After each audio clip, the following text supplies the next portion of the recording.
अजून 21 दिवस आहे.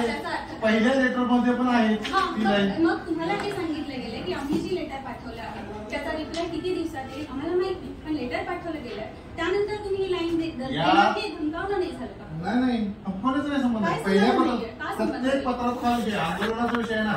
आता आम्ही आंदोलन तात्पुरतं स्थगित करायला परत ऐका, तुम्हाला आम्ही सांगितलं आमच्याकडून लेटर केलंय किती दिवसात सीपीओ कडून अथवा बँकेकडून रिप्लाय येईल आम्हाला कल्पना नाही. त्यानंतर तुम्ही लिहिताय की आम्ही पूर्वसूचना देऊन आंदोलन करू. पूर्वसूचना देणार ना त्यावेळी परत पत्र व्यवहार करणार मॅडम. मी मान्य करते त्यावेळी तुमचं म्हणणं समजा महिनाभरात त्यांच्याकडून रिप्लाय नाही आला मग काय असेल? आता तुम्ही कसं सांगा आम्हाला तिकडून रिप्लाय येत नाही. आम्ही तुम्ही ज्यांना ब्लेम कराल आम्ही त्यांच्या समोर जातो. असं काय नाही आम्हाला तुमच्या समोर कार्यालयासमोर आंदोलन करायचं. अल्टिमेट एम काय तुमचं पेन्शन सेटल बरोबर. मग त्यामध्ये ह्या सगळ्या वेळ घालवण्यात काय अर्थ? वेळ नाही यार, वेळ घालवला तुम्ही ऑलरेडी 4 वर्ष. हा वेळ तुम्ही घालवला हा माहिती. हा विषय तुमच्या ऑफिसवरून पडलाय. तुमच्या ऑफिसमध्ये याच्या बाबतीत तुम्ही काय नाही एक्सटर्नल अथॉरिटी आहेत ना ते बँक वाले एक्सटर्नल. तुम्ही तसं कळवा ना आम्हाला, तसं कळवा की आम्ही आता तुम्ही लेखी द्या आम्हाला. तुम्ही रायटिंग मध्ये आम्हाला काही देऊ शकता, काय अडचण नाही. तुमचं जे म्हणणं आहे ते रायटिंग मध्ये मला सांगा सकाळपासून जी प्रोसिजर आहे 2-3 लेटरची फार कमी आणि फार छोटीशी प्रोसिजर किती वेळा एक्सप्लेन करा? किती वेळा एक्सप्लेन करा? मग तुम्हीच वेळ घालवायला लागला. आम्ही स्ट्रेट फॉरवर्ड आहे. आम्ही तुम्हाला सांगितलं स्ट्रेट सगळं जे काय तुमचं म्हणणं आहे ते आम्हाला द्या. आमच्याकडून म्हणणं काय की तुमचं जे काही म्हणणं असेल ते आम्हाला द्या. रायटिंग मध्ये दिलं नाही तुम्ही फक्त मेल केला ते पण मान्य केलं आम्ही. मान्य केलं ना आम्ही. असा विषय आहे.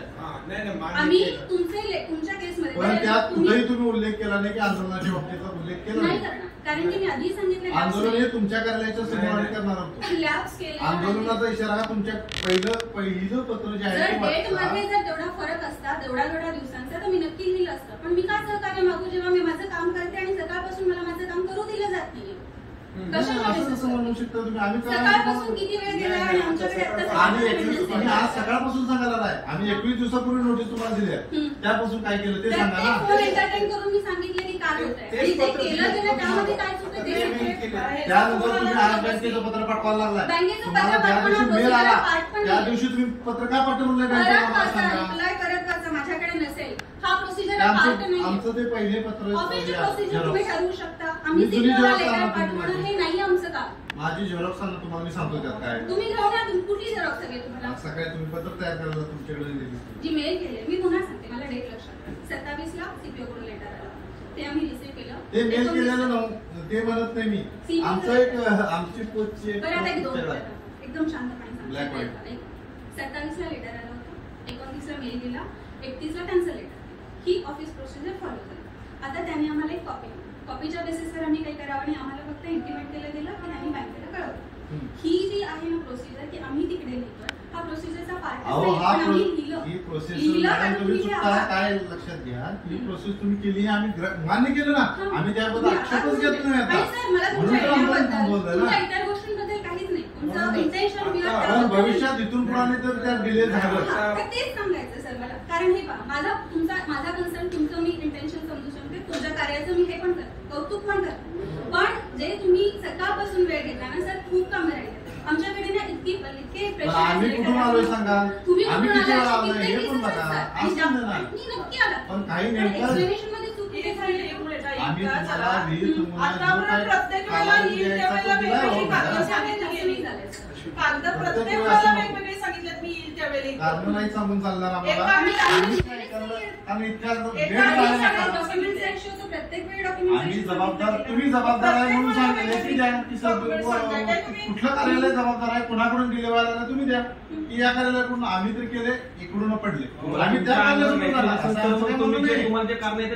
तुमच्याकडून ओके झाले ना. कुठल्या कार्यालयाकडून होते वरिष्ठ कार्यालयाकडून तुमच्या आम्ही तिथे जाऊन बसेल असं काही नाही. आम्हाला तुमच्या समोर आंदोलन करायचं असा काही विषय नाही. आम्हाला जे दिसेल वेळ घालवायचा नाही आम्हाला. आणि आम्हाला बघा इथं आम्ही म्हणलं तुमचं वैयक्तिक कार्यालय म्हटलेलं नाही की आम्ही तुमच्या प्रशासन म्हटले तुम्ही आम्हाला दिवसभर घालताय मॅडम.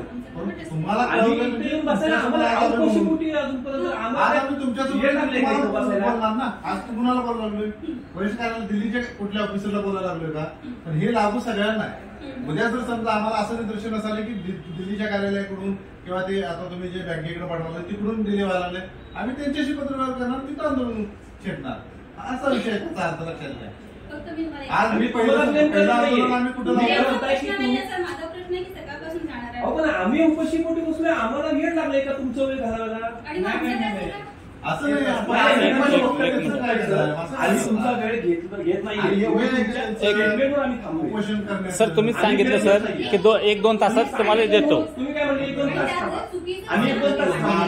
ज्यावेळी परत आता हे तुम्हाला लेटर आलं, त्यावेळी मी द्यायसाठी स्पष्ट एक सांगितलं तास होतं. त्यासाठी ज्यावेळी बॅकलाईन काढायला यायची त्यासाठी आम्ही पत्रही काढलं. पण ह्या- बरोबर. ह्या संशयास्पद विषय कुठला समजा झाला विषय. होता का तुम्हाला? तुम्ही जे म्हटलंय ना की 8-10 दिवसात होय. पेमेंट होणार पण आहे त्या- आणि ते झालं नाही, त्यामुळे थोडासा संशयाचा बरोबर. प्रश्न Correct. निर्माण त्यानंतर झाला. मला तुमचा call आला. तुम्ही पत्र दाखवलं, त्या पत्रात पण तसं आहे की ते थोडंफार मग आणि मान्य मी केलं नाही तुम्हाला गोष्ट इथं मी तुम्हाला आल्यानंतर. हेही मेन्शन केलं होतं, म्हणजे आता हे मदत मी असं म्हणतो का? हे तुम्ही निदर्शनात आणून देताय माझ्या, कारण मी त्यामध्ये मेन्शन केलं होतं सॉफ्ट कॉपीच्या बेसिसवर सांगते, जेव्हा हार्ड कॉपी मी नक्की प्रोसेस करेन. हार्ड कॉपी आल्यानंतर डिटेल काढल्यानंतर तसंही झालं.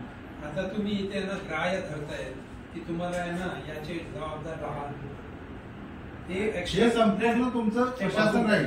यात जे कोणी येतील ते संपूर्ण प्रशासन म्हणजे यात म्हणजे जे- फक्त ज्या- तुम्ही ज्या टाळत नाहीये. सगळ्यांचा रोल इन्व्हॉल्व आहे. तुमचं ते सर आहे. चुकत कारण नाही आज ना. आम्ही तुमच्या समोर आलो तर आज आम्ही मॅडम तुम्हाला तुमचं चित्रावर चुकत नाही आणलं. काही गोष्टी मान्य आहेत ना तुम्हाला? तुम्ही काय म्हणताय आम्ही आमच्यावर काय नाही, तुम्ही ते- बोट माझा लावताय. प्रश्न- बोट आम्ही कुणावरही लावत नाही. नाही, जो घेतोय त्याच्यावर बोट हे ठोकतोय काय आम्ही. म्हणते, आपण व शासन जबाबदार राहील याची नोंद घ्या. हो हो. शासन त्यावेळी तुम्ही सांगतो, एकटेच नाही ना. आज 10 आरोपी धरलेत. एका आरोपीचं निर्दोषत्व सिद्ध झालं, याचा अर्थ सगळेच निर्दोष आहेत का? त्यावेळी ठरवलं कोण